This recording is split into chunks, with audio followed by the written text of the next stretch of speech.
I'm Jeroen, I'm hacking the dive sites and I'm going to show you how to get to and dive at the lion statues and the motorbike wreck at Camp Netanya. We're right above it now, and the fix I'm using is that the scuba diving tank mascot, there's a huge scuba diving tank mascot at Casa and Condida, and that has to be aligned with the letter T from Bentrina.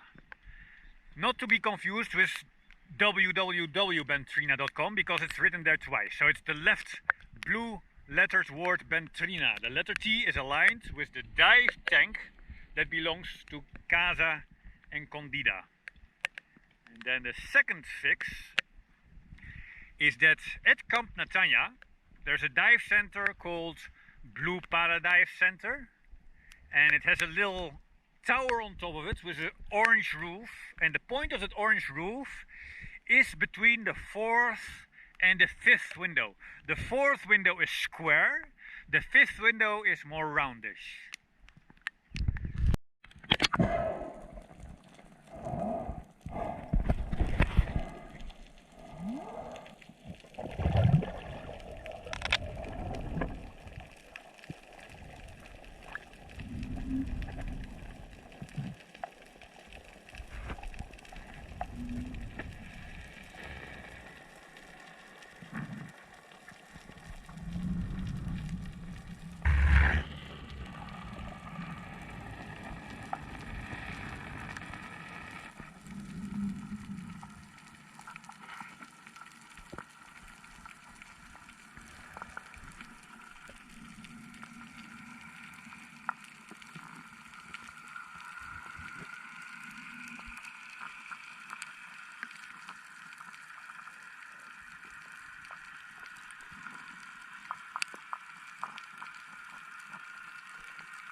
It's a nice dive and it's 25 meters.